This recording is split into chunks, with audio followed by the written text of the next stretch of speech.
Érica Baldiotti, finalmente a gente conseguiu fazer essa entrevista com você aqui. Seja muito bem-vinda. Muito obrigada. Você, além de minha amiga pessoal, amém. É bom falar, porque a gente vai falar muito amiga aqui. Você é o que eu chamo de uma multiempreendedora. Você sempre teve muitas frentes de trabalho. Sim. Eu já vi você se autodescrevendo como nômade digital, que acho que você ainda é. Você é uma educadora alimentar, você tem uma editora, você é uma escritora, você tem muitas iniciativas. Conta um pouquinho pra gente da sua trajetória profissional, de forma resumida, claro, mas como você chegou até aqui? Primeiro, obrigada, meninas. É uma delícia estar aqui com vocês, mas é muito interessante isso, porque eu tenho que me colocar, sendo uma multiempreendedora, nas situações. Então, eu me nomeio conforme a situação que eu tô. Então, às vezes eu sou autora, às vezes eu sou educadora alimentar, às vezes eu sou uma empresária, às vezes eu sou uma empreendedora, depende da mesa que eu sinto, porque realmente são várias frentes do que eu tô fazendo. E eu nunca tinha trabalhado com empreendedorismo até tido uma convulsão por estresse, por trabalhar em multinacional.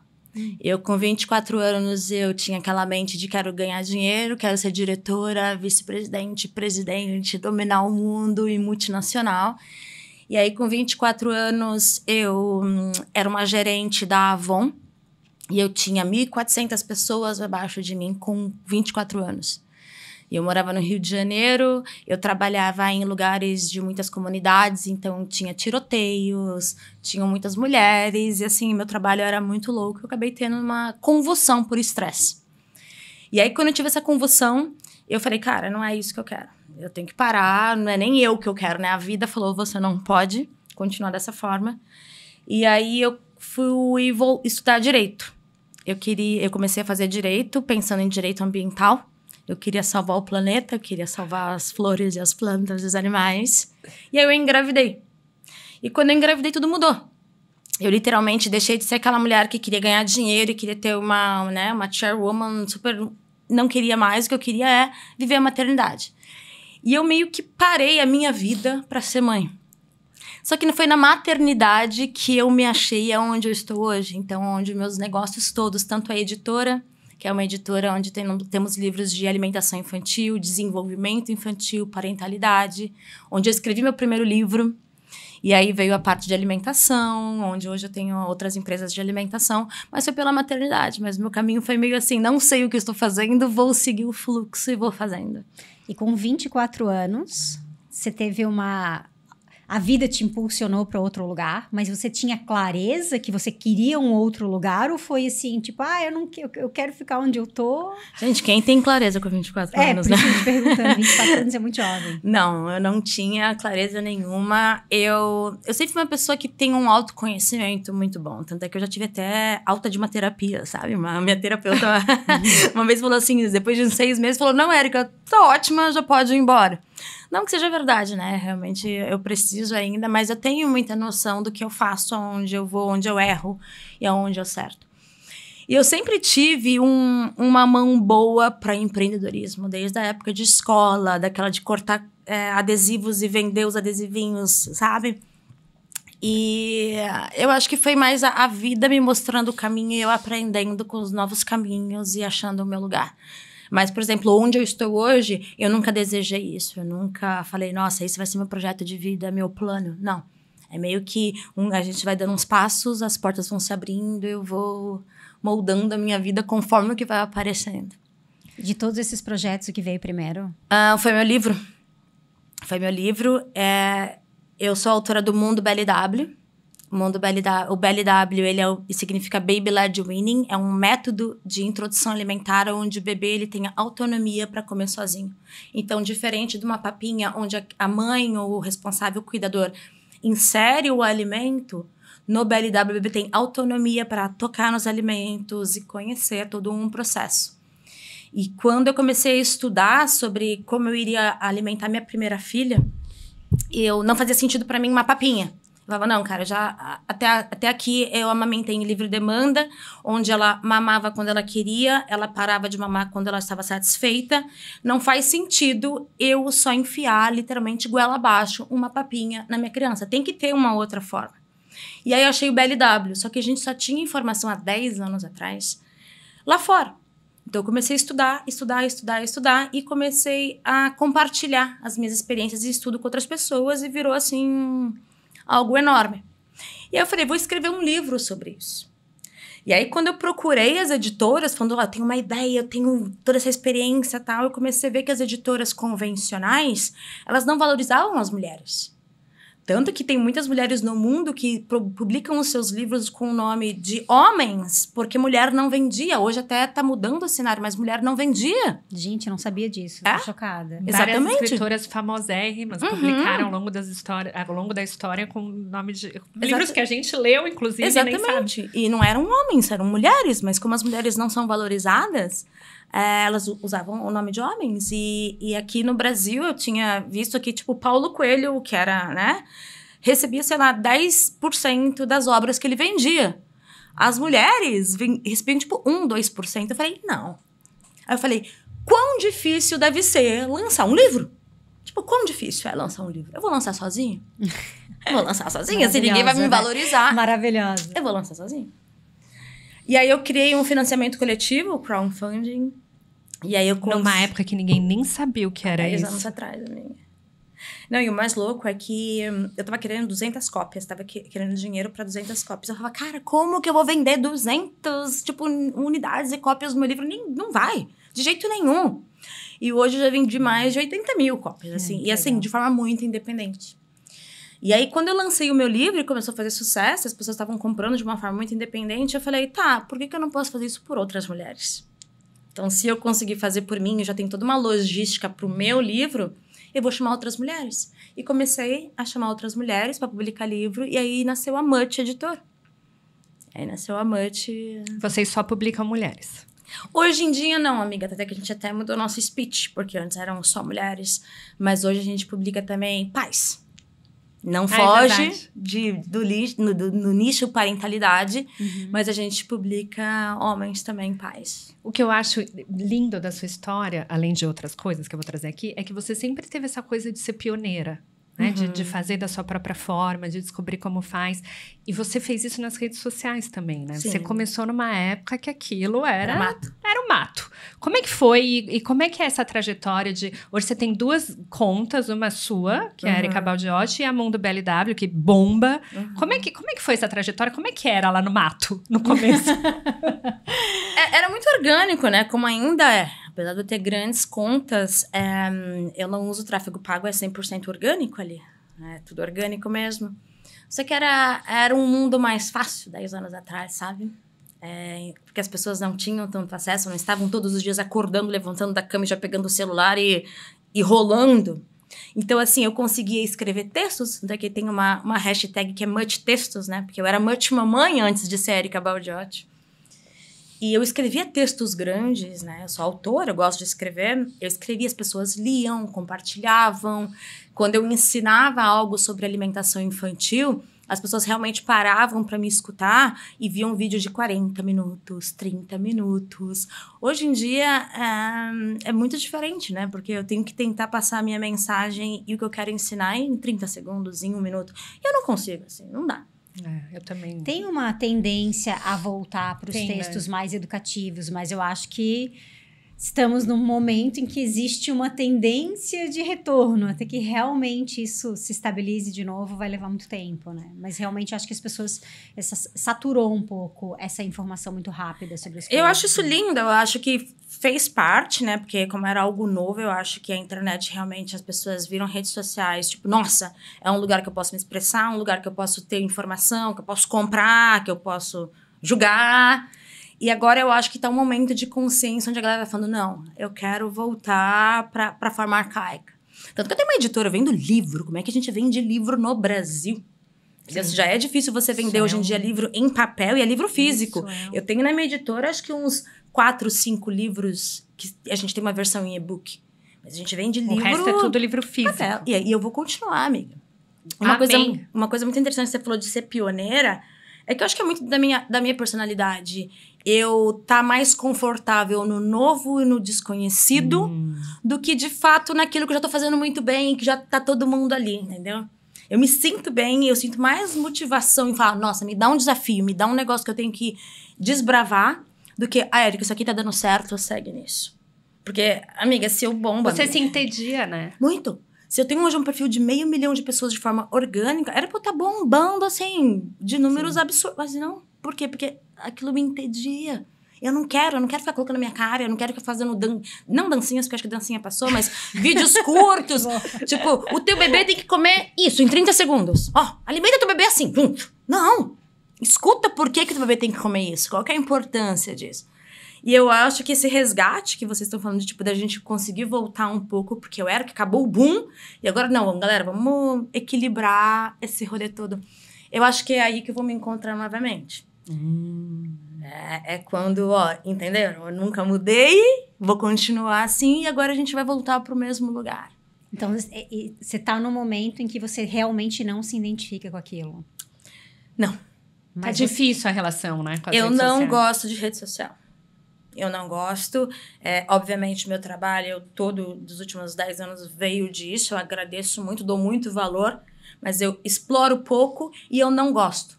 Pelo jeito que está. Porém, eu tenho uma comunidade muito forte. E é nessa comunidade que eu consigo ensinar do jeito que eu quero ainda. Então, eu meio que mantenho aquilo que eu gosto. Mas eu poderia estar, né, gente, ganhando muito mais, fazendo muito mais. Explorando, até a minha voz mas poderia estar Mas a gente poderia sempre estar muito melhor do que tá, né? Isso é uma inquietação, tipo, muito natural do ser humano, assim, né? Então, assim, tá ótimo como tá, mas eu poderia sempre estar melhor do que eu tô. Isso é um fato, né? Mas tem muita gente que se acomoda também. Sim, né? total. Mas não é muito um perfil empreendedor, né? Não.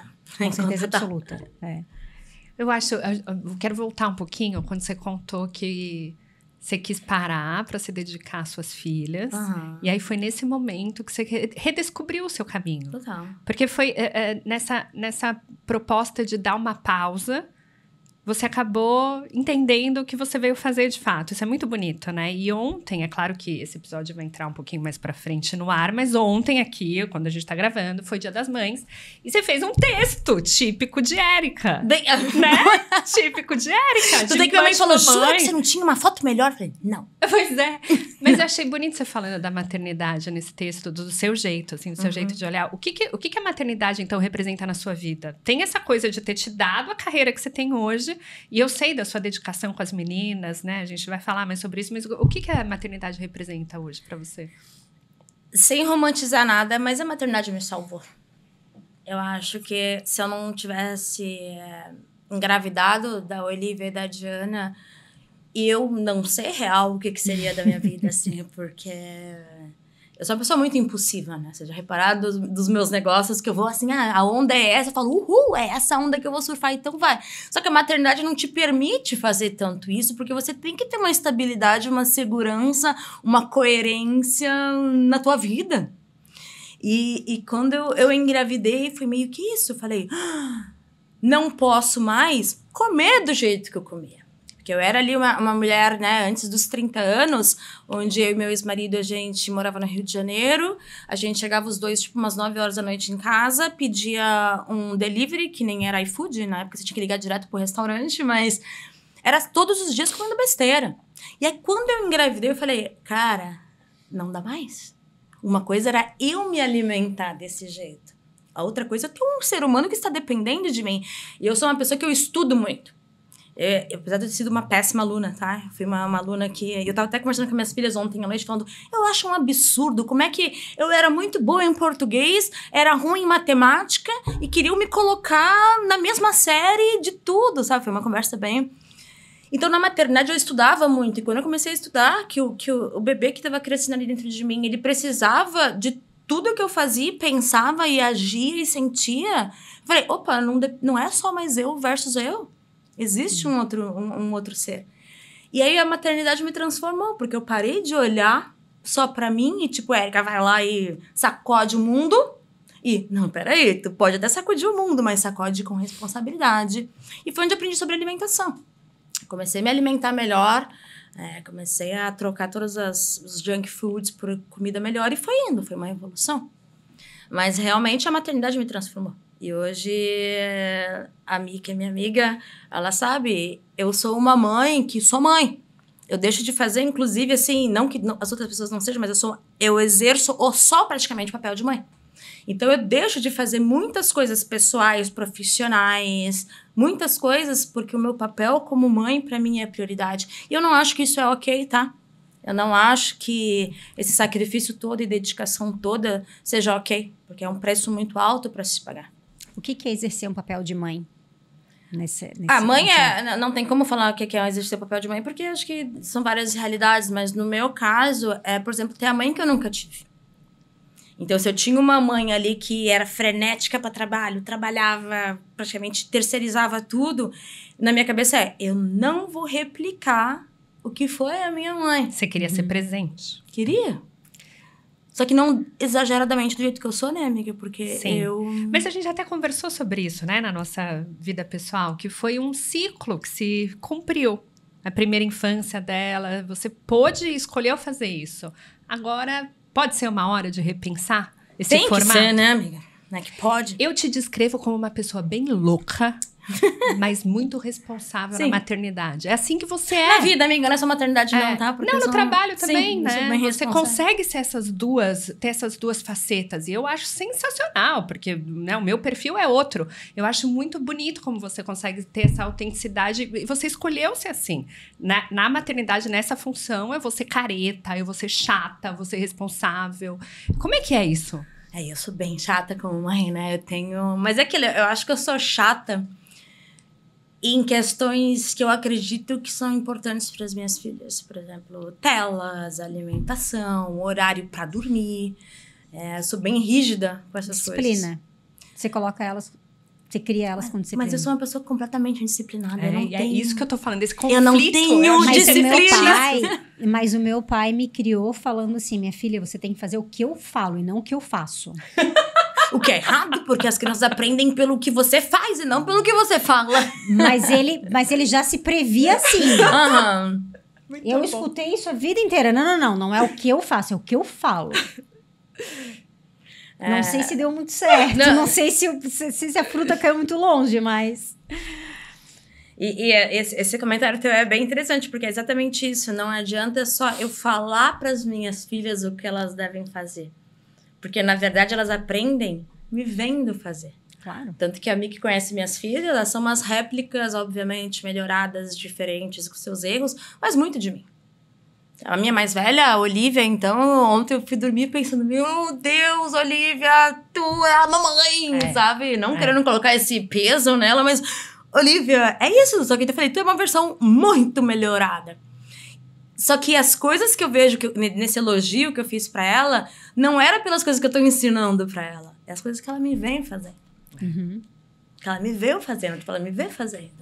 E como é que pode ser esse novo ciclo mais equilibrado? Né? Você falou que paga um preço muito alto por ser essa mãe que você escolheu ser. Muito presente, muito dedicada. Como é que pode ser agora um equilíbrio? Amiga, eu tô tentando entender. Porque não vai ser fácil pra mim. Eu já não consigo delegar as coisas nem de trabalho facilmente. Eu sou uma pessoa que eu centralizo tudo em mim. É muito difícil falar, você pode fazer isso, sendo que eu sei que eu faço melhor, então é muito difícil. E com as crianças, mais ainda. Tanto que a mais velha vai fazer 11 anos, elas nunca dormiram com uma babá. Elas nunca ficaram, eu nunca consegui sair e falar, hoje eu vou sair, vocês fiquem com alguém. Não. Então eu sei que eu centralizo muito. Só que é algo que eu preciso, né? Talvez a gente vai conversar sobre isso mais um pouco, mas esse tempo que eu fiquei no hospital, há 2 meses atrás, que eu quase morri, fiquei 12 dias na UTI, eu não tinha opção.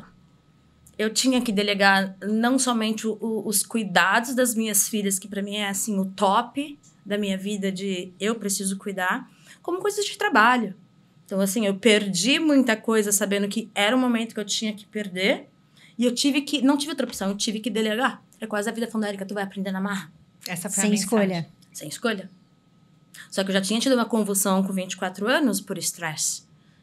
E acho que foi no ano da pandemia, 2019, 2020, eu tenho uma prótese no quadril e a minha prótese quebrou, do nada. E logo depois eu terminei meu casamento, eu tive que delegar um monte de coisas às crianças. Então, assim, parece que a vida às vezes me dá uns chacoalha, tipo, olha só, tu não vai parar consciente Então, a gente vai fazer um jeito de tu parar. E aprender que tu pode delegar e abrir mão de um monte de coisa. E é sempre essa mesma lição, você acha que você tem que aprender sobre delegar? Total, sobre...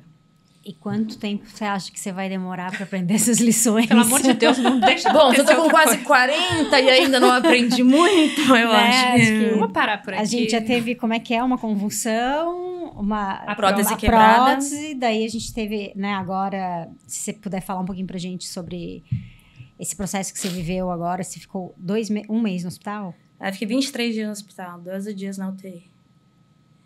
E foi uma loucura porque foi por causa de influenza, gripe. A minha mais nova, Diana, ela tinha pego a gripe, estava bem gripada. E quando ela começou a melhorar, logo depois eu peguei a gripe. Inclusive a Mi e o Bruno também pegaram. A gente trocava áudios tipo diários. Ai, estamos muito mal. E fazendo piada. Só que aquilo, eu não escutei meu corpo. Foi uma coisa muito forte que eu nunca tinha tido antes, assim, de termos de me incapacitar para cuidar das minhas filhas. Então, eu tive 2 dias que eu virava pra minha mais velha e falava, você que vai fazer o jantar hoje, porque a mamãe não tá conseguindo sair da cama. Então, tu que vai ter que esquentar a pizza ou fazer um estrogonofe, porque eu não estou conseguindo. Então, eu cheguei no meu limite do limite para entender que eu tinha que parar. E assim, eu não quero passar por isso de novo, porque ainda bem que eu estou viva, mas eu realmente quase morri. E se eu tivesse morrido, sabe? Por não ter escutado o meu corpo, por não ter pedido ajuda. Pedi ajuda, eu passei a semana inteira, e eu já tinha cuidado da Diana a semana inteira sozinha, porque eu sou separada e eu sou praticamente uma mãe solo. E na outra semana foi eu que fiquei doente. Então, eu estava 2 semanas sozinha e cuidando de todas as minhas empresas e eu não soube pedir ajuda. Assim, eu espero que eu tenha aprendido alguma coisa. Quando você fala que no começo, em algum momento, você falou que assim, você tem autoconhecimento suficiente para lidar com determinadas coisas, né? Como é numa hora dessa você perceber que, tipo assim, tá, eu tenho conhecimento sobre mim mesma para lidar com tantas coisas e na hora de observar que o meu corpo tá chegando no limite, que eu tô precisando pedir ajuda, eu tenho essa consciência e não quero pedir ajuda, ou não tenho essa consciência, ou no que se refere ao meu corpo eu não olho, como que funciona isso pra ti, assim? Pra mim é igual um cachorrinho que não quer largar o osso, sabe? E então, coisas do meu trabalho, e principalmente minhas filhas, eu vou até o fim, eu quero fazer, entendeu? Então, isso é o mais difícil, porque por mais que eu sei. Qualquer pessoa que conversar comigo, eu falar, eu sei que eu tenho que deixar as crianças com outras pessoas e poder fazer as coisas. Eu sei que no trabalho eu consigo delegar para várias pessoas. Eu sei. Então, a autoconsciência existe. Agora, existe um mundo, um abismo entre você ter autoconsciência e você conseguir colocar aquilo em prática. Sim. Entendeu? Essa é a questão. Esse é o desafio da vida. Esse é o desafio. E tem gente que ainda é pior, tá? Porque não tem autoconsciência, não consegue colocar em prática, então tá aqui ainda. Então, eu me sinto até, tipo, não, sim. Já caminhou muita coisa. Já enxergo, mas eu não consigo. Principalmente com as crianças. E como é que foi esse período na UTI? Conta pra gente, porque eu acho que a gente, de alguma forma, tem uma curiosidade, né? Pra quem nunca passou por isso. O médico te deu 5% de chance de sobreviver. Sim. Você tinha essa consciência no momento? Conta pra gente, assim, qual foi a experiência da pessoa que tá lá? Porque existe essa ilusão de que é, né, vida após a morte. Você viu luzes, você viu a sua vida passando na tua frente. Não. Como é que foi? Não, eu cheguei muito mal já no hospital, então eu já cheguei praticamente na UTI. E por mais que os médicos, minha mãe, os meus amigos olhavam pra mim e falavam, cara, Érica, é muito grave. Tipo, estamos aqui pra se despedir, você não vai sobreviver. Eu falava, não, vocês estão, tipo, viajando, não é isso. Então, assim, eu nunca em nenhum momento senti que eu ia morrer. Não viu luz? Não vi luz nenhuma. Até vi. Depois, uns dias depois, entrou uma luz no quarto do sol. Eu falei, nossa, agora tô vendo uma luz, será que é isso? Mas brincadeiras à parte, porque realmente tem muita gente que vê a luz, tem muita gente que vê a vida passando nos olhos, mas eu não vi. Tanto que quando chamaram minhas filhas pra se despedir, eu não me despedi delas. Eu não conseguia virar pra elas e falar assim, nossa, vocês fiquem bem, se cuidem. Não! Pra mim era, o que vocês fizeram hoje? Como é que vocês estão? O que vocês comeram?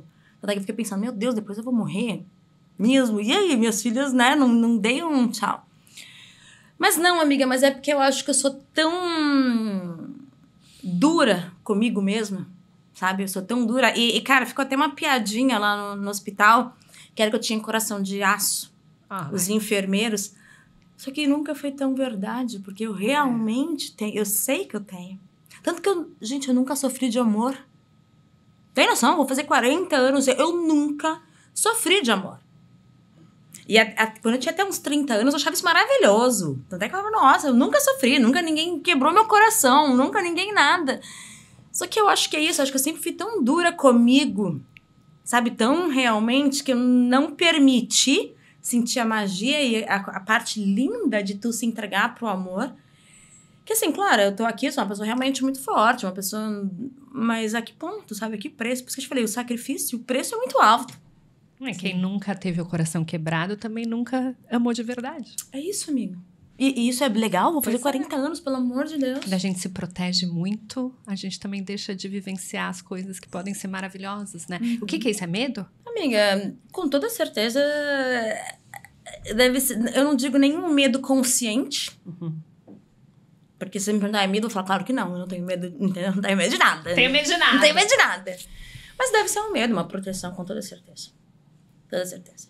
Seria um limite, talvez, que você se coloca para não perder o controle? Porque, né? Eu acho que é mais por aí de, tipo, não vou perder o controle nem dos meus sentimentos. Sim. Tanto é que quando as pessoas viravam pra mim e falavam assim, nossa, eu estou apaixonada. Era um momento na relação que eu falava, putz, tchau. Tchau. Eu vi isso acontecer várias vezes. Porque ela nunca teve o coração quebrado, mas ela já quebrou alguns. Sim. E eu vi isso acontecer algumas vezes. Né? Você não pode... Não se apaixonar. Então, muito apaixonada por mim, eu vazo. Eu vazo, exatamente. É quase um masoquista, né? Tipo, eu quero sofrer. Se você me...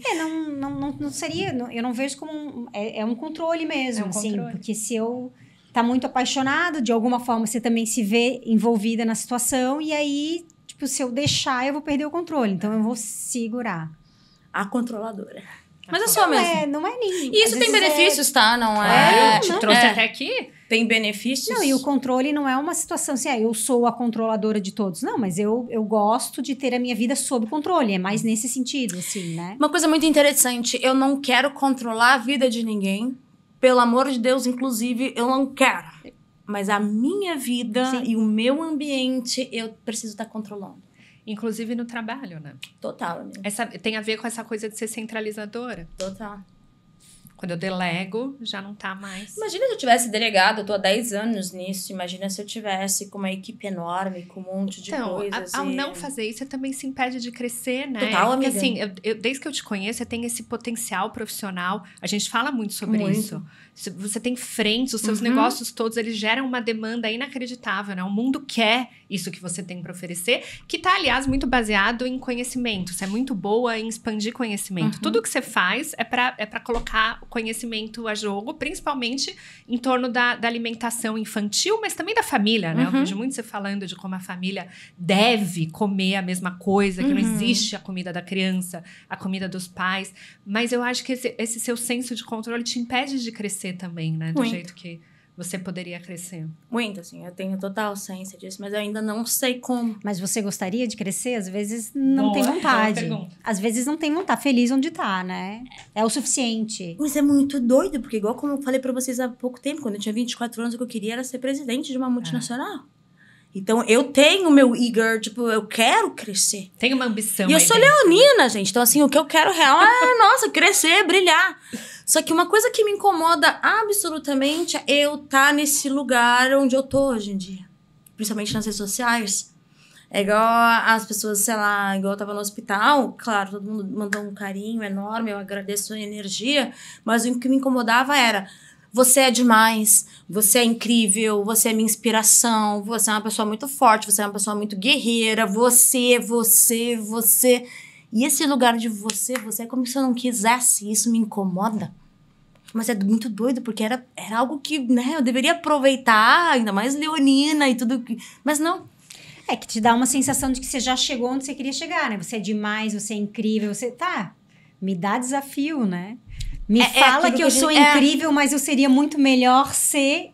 Me dá isso que eu quero, é isso, talvez. Chega a ser até triste, né? Porque, então, o quanto que vai ser a minha satisfação e felicidade? Será que a gente consegue ter satisfação na vida? Na jornada, né? A gente não vai chegar lá. A satisfação vai ser na construção. Mas aí eu encontro, sabe aonde? Nas minhas filhas.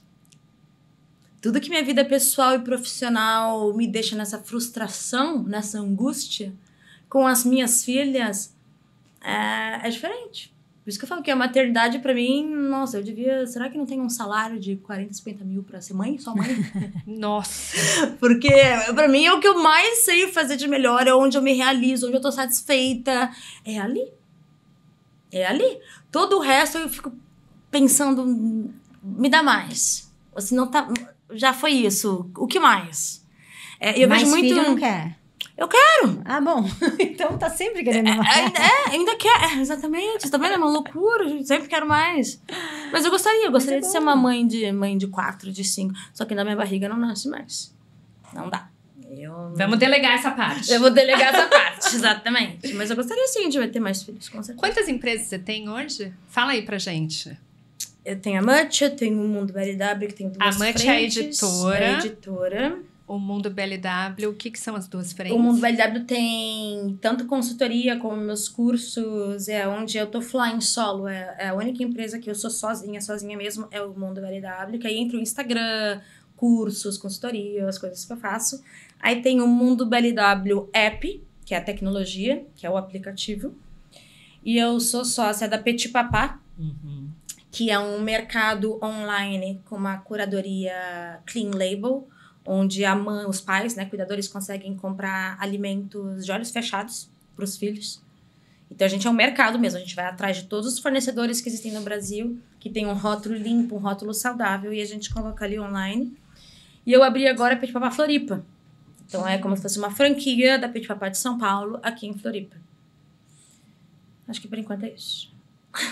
Eu sei que você não é uma empreendedora que gosta muito de planejar. Você vai fazendo, você vai sentindo. E também sei que você é mais do estratégico, você não gosta de executar. Até porque você é muito criativa, né? Qual dessas frentes, assim, você vê você se entregando mais agora? O que tá rolando? Conta um pouco pra gente aí dos planos que você não tem. O que eu tô mais trabalhando nesse momento é a Petit Papá. A Mud, ela já tá ali... indo sozinha praticamente. É a Petit Papá, que é um mercado online, e o aplicativo. Só que, igual você falou, eu não gosto de ser empresária. Eu não gosto de ter empresas e ter que fazer parte do board, ter que discutir, ver planilha e fazer reunião. Não gosto, o que eu gosto é assim, eu tenho uma ideia, é isso. Eu tenho outra ideia, é isso. E vamos fazendo, sabe?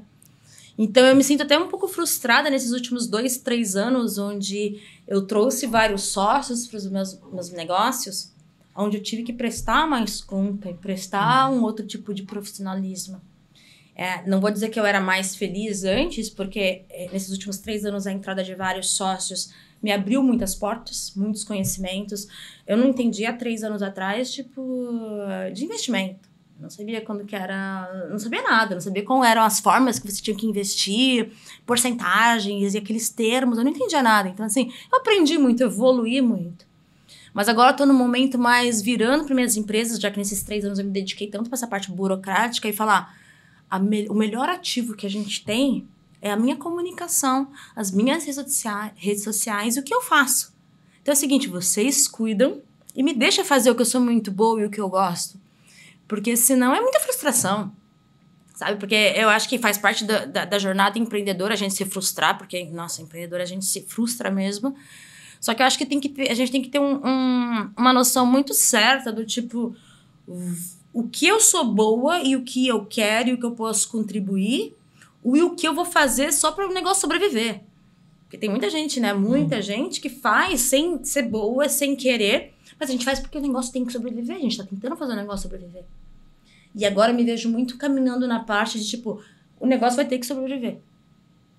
Independente de eu estar ali fazendo parte... Não, vai ter que sobreviver, porque eu sou boa nisso daqui e ninguém tá olhando pra isso daqui. A gente deixou de lado que eu sou muito boa, sabe? E quando eu tava no hospital, foi isso. Eu voltei do hospital, depois de 23 dias do hospital, e eu vi minhas empresas no caos. No caos! Eu falei, isso tá errado. Como é que se eu me ausento, porque eu não tiro férias tem mais de, 10 anos praticamente, como é que eu me ausento 20 e poucos dias? Isso aqui tudo virou um caos. Tipo, não dá. Então eu não posso ser as minhas empresas, entendeu? Eu posso ter as empresas, mas eu não posso ser essa as minhas identificação, empresas. né? Não posso. Não posso, amiga, porque senão é isso aí. Eu tiro férias de 2 semanas, o que acontece? Pois é.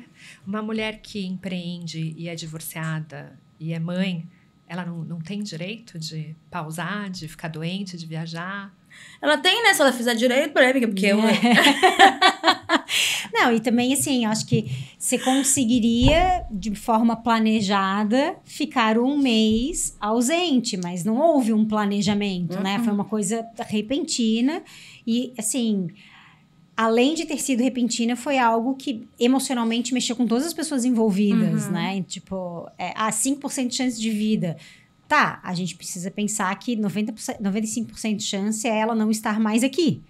O que vai acontecer? Então, assim, isso emocionalmente mexe com as pessoas, deixa as pessoas fora do eixo de alguma forma. Então, isso contribui também para o caos, não só a tua ausência, mas a instabilidade emocional das pessoas envolvidas. Eu concordo, mas eu acho que o que mais me incomoda é como ficou parada muitas coisas, entendeu? Uma coisa realmente, estava todo mundo muito triste por mim, mas as coisas continuaram acontecendo, sabe? É óbvio, eu não vou minimizar o sentimento das pessoas, mas eu não acho que foi, tipo, as pessoas estarem tristes por mim e que as empresas não foram. Eu acho que é mais pela minha presença e tomada de atitude. É uma dependência. É uma dependência. Entendeu? É isso que você quer mudar agora? Claro, total. Tanto das minhas filhas, de tudo, amiga. Eu preciso. É essa lição, né, que veio. Repensar essa dependência geral, essa centralização na Érica. Porque se eu morrer aí, acabou tudo? Não só Destruiu se você morrer. tudo? E se você quiser viver? Se você não quiser mais, né? E se eu escolher outras coisas? Como é que fica tudo? E se eu, né, trazer um pouquinho de equilíbrio aqui? Ui! Eu vou sair daqui, eu vou fazer uma reunião. E a sua mãe trabalha com você? Conta um pouquinho sobre isso. Como foi sua infância e como é que é hoje trabalhar com a tua amiga, mãe? a gente não vai falar da nossa infância não aqui, né? Não, fala um pouquinho de como é que a sua infância contribuiu para quem você é hoje. Sim, eu tive uma infância muito boa. Falei brincando, mas eu tive uma infância muito boa, muito livre. Você é de onde? Desculpa. São Paulo. São Paulo. E bem infância de brincar na rua, soltar pipa, andar de bicicleta. Só que eu tive... Minha mãe e meu pai eram separados, desde que eu tinha 3 anos. Então, minha mãe, praticamente, é o que eu sou, né? Cuidou das crianças ali sozinha. E minha mãe trabalhava muito. Então, minha mãe não ficava em casa. A gente sempre tava com babá, hotelzinho. Não sei se vocês sabem o que era um hotelzinho. Era quando... Eu chamava de hotelzinho. Era quando eu saía da escola... E aí minha mãe me deixava, tipo... Um contraturno. Num lugar... mas na época era hotelzinho. Tipo pra cachorro. Exatamente. Mas era bem tipo isso. É um contraturno mais bonito hoje em dia. Beijo pra você. E a gente ficava, tipo, o dia inteiro ali, mas foi sempre... Claro, na adolescência eu queria sair de casa, não queria mais viver, mas minha mãe sempre foi uma figura muito forte, muito batalhadora, muito guerreira, e sempre amou a gente de uma forma dela. Foi difícil a gente entender essa forma de amor da minha mãe, essa linguagem do amor dela. Tanto que eu falo muito, né, que o que eu não consigo entregar de coração para os meus relacionamentos, para as minhas filhas, eu consigo quebrando um ciclo. Justamente porque eu não queria repetir o que a minha mãe foi. Só que hoje eu consigo enxergar que, cara, minha mãe fez o melhor, e o melhor muito bem feito, como ela podia. E aí, eu morava no Rio de Janeiro, a Diana, a mais nova, tinha 3 meses, a gente já tinha passado, tipo, com arma na cabeça, assaltos, visto uma mulher sendo sequestrada e tal, e eu virei pro meu ex e falei, vamos embora do Rio de Janeiro, não vou mais ficar aqui. Tu trabalha de 9 às 9 da noite, eu tô com 2 crianças muito pequenas em casa, eu não vou mais ficar aqui. E a gente foi pra São Paulo, onde minha mãe mora. E aí, em São Paulo, eu comecei a escrever esse livro. A Diana, com 3 meses, ela dormia. Eu fiquei escrevendo o livro. E aí, o livro começou a vender muitas unidades. Eu ia pro correio com uma mala de viagem.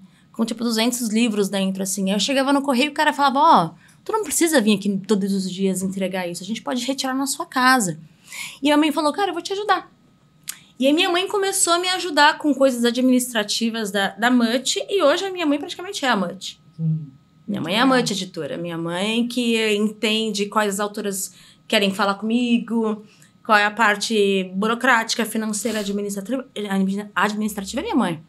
Só que minha mãe tá com 63 anos e ela, assim, ela teve uma carreira muito boa em multinacional, farmacêutica e tal, e ela tá cansada. Ela tá cansada. Então, eu tô tentando tirar a minha mãe e colocar outras pessoas. Só que aí, imagina pra mim, um negócio que eu criei, que aí eu consegui sair um pouco, deixei pra minha mãe, agora eu vou tirar a minha mãe e entregar. Então, assim, tá um processo difícil. Tá um processo difícil. Mas a minha mãe é meu braço direito. Na vida, assim. Mãe, eu te amo. Mas é difícil. E é muito louco, porque quando eu pensei, nossa, eu vou tirar minha mãe, eu vou atrás de umas editoras pra comprar a Much. E aí eu consegui falar com 2 editoras grandes. Só que eu fiquei pensando, cara, eles só vão dar dinheiro, só vão comprar. E tudo isso que é a Much, porque a Much Editora, ela hoje a gente tem acho que mais de 30 autores. E são todos influenciadores digitais. E todos muito bons no nicho que eles estão atuando, seja de alimentação, ou, por exemplo, médicos. Eles têm um público forte, né? E é algo muito incrível e muito caseiro, sabe? Eu fico falando, nossa, eu sou meio Bill Gates, que construiu ali na garagem, eu construí no meu quarto. E como é que eu vou entregar isso pra uma editora? E vai acabar o propósito. E vai acabar o propósito. Ô, Érica, uma pessoa que hoje, na realidade das redes sociais atuais, que quer começar a construir um Instagram que tenha mais força, que você fala? Tem alguma estratégia? Você entende muito disso. Eu sei que você ajuda algumas referências, você dá um pouquinho de consultoria. Como que você falaria assim? Tem um caminho? É que hoje o algoritmo, ele é... A gente tem que ir... Antigamente eu podia falar, seja você mesmo, seja orgânico, e vai. Só que hoje tu tem que entender os algoritmos. Hoje você tem que entender que não basta só ter um feed bonito e fazer uns stories arrumadinhos. Você tem que tentar achar o equilíbrio entre passar o seu conhecimento de uma forma muito clara e rápida. Então, tu tem que ser muito dinâmico e bem objetivo. Tipo, você fala assim, nossa, hoje eu acordei. Já pular. Entendeu? Então, assim, é muito rápido. E eu acho que é você entender o seu público.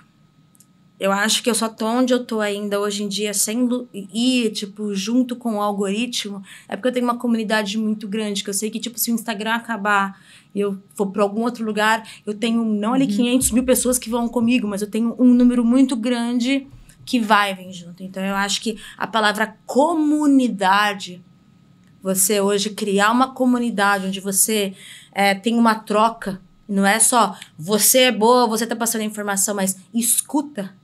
É a troca, é uma comunidade. Eu acho que hoje em dia, para os próximos anos, eu acho que vai ser a coisa mais importante. É você... E o conhecimento, né? Eu acho que as redes sociais se banalizaram muito porque pessoas ficaram muito grandes sem conhecimento, né? Assim, ficou uma coisa meio... Não sei, às vezes eu olho por mim, eu sou uma imensa consumidora. Eu adoro rede social. Eu consumo mesmo, eu gosto. Tipo assim, vou dar uma relaxadinha. Né? Eu tenho prazer nisso. E eu olho assim, tipo assim, se a pessoa botou 2 selfies e não me falou nada, e assim, pra mim, fazer um unfollow, assim, é o dedo QI, assim, sabe? Porque eu acho que a gente já não aguenta mais essa exacerbação de si mesmo, né? A gente quer aprender alguma coisa com as pessoas, aquilo precisa fazer sentido de alguma forma, né? E talvez, eu acho que, juntando um pouco do que a Érica tá falando, e a história dela, e a pergunta que você fez, eu acho que é muito... Acho que as pessoas hoje precisam encontrar uma forma de compartilhar conhecimento de forma genuína, sendo elas mesmas, né? Usando a mesma receita que você usou lá atrás, né? De uma forma mais, talvez, adequada para o que a gente está vivendo nesse momento, né? Eu acho que também é muita identificação, sabe? Eu acho que é você ter uma comunidade que se identifica com você. Que nem eu poderia facilmente contratar um monte de gente, fazer podcasts, videocasts, gravar cursos profissionais, colocar só foto muito linda. Mas o meu público se identifica comigo justamente no cozinhar de forma simples, numa foto que não é uma foto posada, é uma foto da foto. Então, eu acho que você tem uma comunidade que se identifica com o teu estilo de vida e o que você propaga. Tem uma frase que eu uso bastante que é I walk the talk. Então, assim, tudo que eu falo é a minha caminhada. As pessoas aonde me encontrarem na rua vão ver que, tipo, aquilo que eu propago, aquilo que eu falo, que eu ensino, eu tô walking aquilo, eu tô vivendo aquilo. E eu acho que essa identificação de forma orgânica, essa comunidade, sem você ficar investindo em... E você tem que investir, tá, gente? Tem que investir. Você falou como crescer, tem que investir. Hoje em dia tem que investir. Tem que investir. E também tem uma coisa a longo prazo, né? As pessoas querem o imediatismo. Isso não existe, certo? Redes sociais é construção. Amiga, claro que uma pessoa pode virar hoje, criar um perfil e fazer 3, 4 vídeos viralizarem e ter, tipo, 1 milhão de seguidores. Só que qual é a qualidade desse 1 milhão? Eu acho que a gente tem que ficar muito esperto também nos números. É algo que eu nunca me importei. Tipo, não me importa se eu tenho 500 mil, já cheguei a 600 mil, já cheguei, tipo, a mais... Eu tenho concorrentes meus, né, que estão com os 800, 900 mil seguidores. Eu poderia estar. Só que qual que é a taxa de conversão? O que o seu público ali... Engajamento. Quanto dessa galera que você tá ali falando, tá ali absorvendo o seu conhecimento, o que tu quer passar, sabe? Porque eu acho que muita gente fica correndo atrás de números. Você vende bem nas redes sociais? Quando eu quero, vendo, amiga. Quando é estratégico, você vende. Tem resultado. É que eu sou uma péssima vendedora. Pois é. Eu sou. Eu vendo bem pros outros, eu vendo bem pra marcas, eu vendo bem... Vende bem o bio, vende bem o bio, eu vendo bem. Vende bem. Agora, o meu negócio parece que é quase um... Érica, não fala dos seus produtos, sabe? Você não fala. Pra que você ficar falando toda hora que você tem livros, tem aplicativos, você tem snacks saudáveis e... Entendeu? Mas quando eu quero, dá pra vender. Dá pra vender. E você se sente pressionada pra vender nas redes sociais? Tem por essa mim mesma, né, amiga? Eu que sou... pelas minhas empresas. Eu que sou CEO, né? Eu CEO cobrando a pessoa aqui. Tem esse conflito, né? E eu tô assim, CEO, e ao mesmo tempo eu tô... não, vai de boa. Quero ir pra praia, tchau. Tá de boa. Mas não, tem. Tanto é que é uma das coisas que eu tô mudando agora. Porque não dá mais pra eu deixar dinheiro na mesa, sabe? E eu tô deixando dinheiro na mesa. E quem são as pessoas que você admira? Fora o Justin Bieber. Amiga, eu sou uma pessoa que eu não admiro... Tirando o Justin. Eu não admiro pessoas famosas, sabe? Claro, tem um monte de que eu acho incrível, mas eu não consigo te dar... Tipo, Oprah, ou... Não. Eu admiro mais pessoas do meu convívio.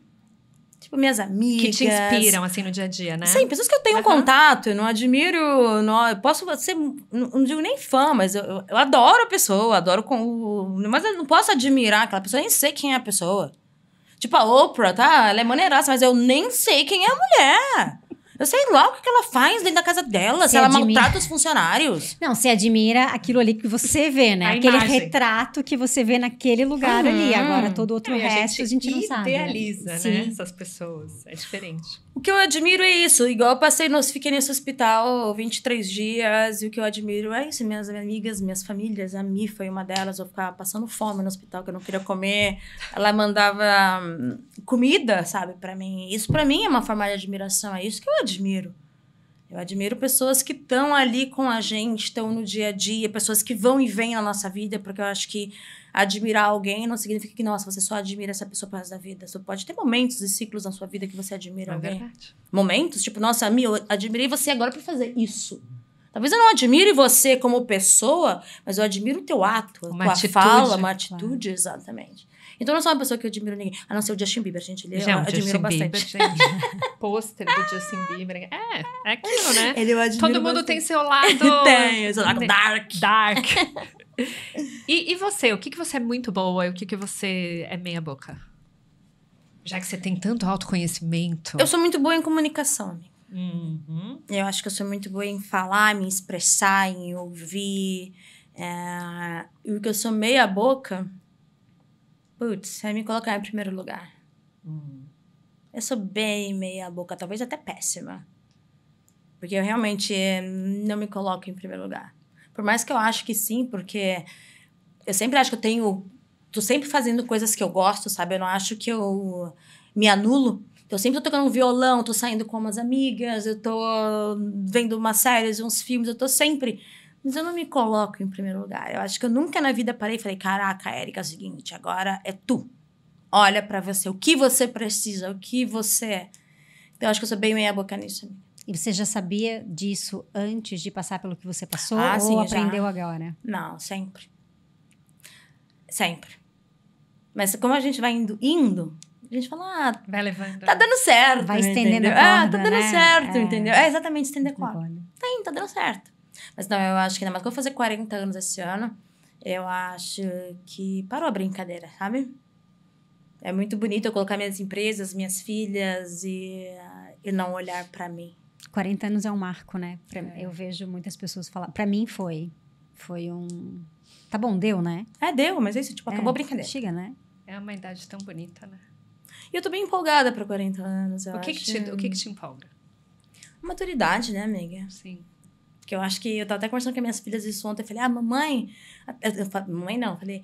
Vocês até os 30, vocês ainda podem brincar de vida. Eu falei pra vocês podem, entendeu? Tô aqui experimentando a vida, vendo o que dá certo, o que não dá. Mas chega uma idade que a gente tem que começar a pensar um pouco quais as nossas consequências e pensamentos e escolhas na vida vão nos levar pro resto da vida que a gente tem. Eu vou fazer 40, eu espero viver mais 40. Só que assim, o que eu escolhi há 30 anos talvez não vai refletir tanto... Agora. Mas a partir de agora é questão de tu tem que fazer escolhas que vão refletir agora real. Já não são mais escolhas, são as consequências delas, né? Exatamente. Sim. Você já brincou de viver, agora chega. Sim, agora chega. Eu tive muito essa sensação com os 40 também. Foi muito assim. E deu certo? Tem dados? Não, deu certo. Tem sido uma boa fase. Vou fazer 46, vou fazer 46 semana que vem. Tem sido uma boa fase. 46? Olha como tu tá ótima! Te dou o endereço da dermatologista. Eu nunca fiz um botox, eu nunca fiz nada, eu não uso maquiagem, gente. Então, assim, não que eu acho que, nossa, fazer agora eu vou... Mas eu acho que é uma fase da vida que a gente fala, caramba, eu tenho uma vida, eu tenho um corpo. E assim, eu tenho este corpo. Não adianta mais eu falar, nossa, eu queria o corpo daquela, ou fazer aquilo. Meu amor, uma aceitação, né? Exato. Eu olha acho que pra é uma coisa ele, muito né? Olha bonita, pra ele. né? É tipo, você não aceitar mais bullshit. Tipo assim, não é mais. É que eu acho que é uma fase, é um processo de maturidade que a gente a gente, assim, até o que eu quero lá no fundo, eu não tenho certeza absoluta, porque, sim, tem variáveis. Mas eu já tenho certeza absoluta do que eu não quero mais. É isso. E daí isso já faz, assim, uma seleção imensa, sabe? Você já deixa muita coisa pra trás. E, ao mesmo tempo, tem a segurança da maturidade, né? Então, você fala, tipo, dane-se, não quero mesmo, né? Total. Não quero mesmo. Então, isso muda muita coisa nas nossas escolhas. É isso aí, né? a gente já sabe o que a gente não quer. Então, o que quer, a gente... Aí a gente vai descobrindo, né? As coisas. Por exemplo, 5 anos atrás, quando eu me separei, a Mi viu essa fase minha, eu tava indo pra balada, porque eu separei. Eu adorava balada de barulhão. Exausta, tava exausta. Sábado eu assisti um filme onde a mulher foi na balada, aquilo me deu desespero. Porque a cena durou 5 minutos, ficava aquele tum-tum, meu quarto apagado, e falava tum-tum. Falava, pelo amor de Deus! Que filme que foi? Ai, amiga, Você indica umas coisas boas, geralmente.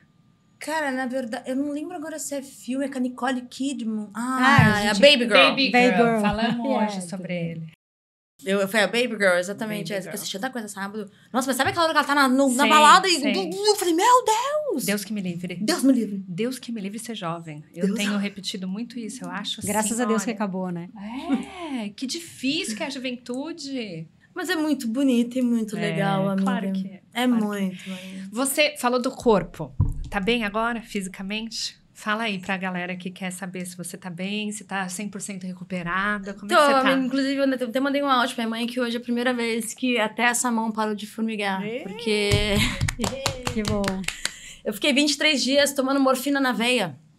Literalmente morfina na veia. Então, quando eu saí do hospital, meu corpo tava fazendo Amiga, delícia, juro. Não vou falar que eu recomendo, porque assim, não posso. não posso. Mas realmente, eu até falei com a Carla, uma amiga nossa, que, nossa, quando vinha o enfermeiro e colocava lá 5 ml de morfina, meu corpo fazia assim, ó. E era aquele descanso na alma. Mas assim, as consequências, né? Então, quando eu saí do hospital, eu tava em desmame dos remédios. Aí, todos os meus membros começaram a formigar e ficar dormentes, entendeu? E aí, hoje foi o primeiro dia que eu acordei sem nada doendo, nada acontecendo. Então, assim, tô ótima, recuperada. Quase 2 meses do caos, mas tô bem. Eu tô ótima. E tem aquilo da gente valorizar quando a gente perde, né? Agora você tá valorizando de verdade essa saúde, Fazendo meus dedinhos. A saúde. Com certeza. Tem uma coisa que você não falou sobre você, que é uma força sua, que eu queria deixar bem claro aqui pra você não esquecer. que acho que até tem a ver com você não conseguir se colocar em primeiro lugar. Você é uma das pessoas mais generosas que eu conheço. Mais generosas. Tá aqui hoje. Tudo que você faz por todo mundo à sua volta, você é muito assim. Você sempre quer ver o outro brilhar. Sim. Eu acho isso lindo em você. Sensacional. E assim como você tá valorizando a sua saúde, porque você perdeu momentaneamente... Eu quase morri quando você quase morreu, amiga. E eu te valorizo muito, quero que você saiba disso. A gente é muito diferente. Muito diferente. Muito. Se não fossem nossas filhas, a gente não seria amiga. Não, então, até quando eu te vi na escola a primeira vez, há 7 anos atrás, eu falei, nossa, nunca que eu vou ser amiga dessa daí. Aí saiu o quê? Continua. Agora. Conta. Continua. Saiu o quê? Não, porque entrou você e a Ju, né, na escola juntas. A Ju é também uma grande amiga nossa, família praticamente. E tava eu ali, né, com meu Vans, aí entra elas, assim, mas... Eu não sei explicar porque não é um julgamento, tipo, nossa... A gente sabe muito diferente. É diferente mesmo. A gente é muito Já diferente. É o suficiente, às vezes. Mas assim, não muito é negativo, diferente. só é uma diferença pelo que contrário, distancia, né? Pelo Mas contrário. eu acho que pra mim, sempre foi desde o começo uma lição, porque a gente acha que a gente só vai se dar bem com quem é muito parecido com a gente. E eu te admiro, aprendo com você, você me irrita muito, você me deixa louca. Mas é um amor muito genuíno, verdadeiro. né? Te agradeço pela sua amizade. Não, eu tenho que falar uma coisa aqui, né? Quando eu tava lá morrendo praticamente na UTI e os médicos falaram, chama os amigos, todos os amigos têm que ir. Me aparece a Milena no hospital e me enche de esporro. Muito bom. Muito, ela briva. A Milena, do jeito que é, né? Porque a Milena é brava, a Milena é, né? A Milena, quando tem que dar um esporro em você, tu fica quietinho escutando. Eu conheci pela primeira vez a Milena Braba na semana passada. Jura? E tu viu? Eu tenho um papel de professora, né? Ela é minha professora. Eu sou professora de yoga dela. Então, assim... Ah, é verdade. Né? E aí, normalmente, a gente se dá bem nas conversas e tal. E eu vi ela braba na semana passada. Eu falei, caraca, ela virou um bicho mesmo. E aí, tu para pra escutar, tu dá atenção. Braba. Dá atenção.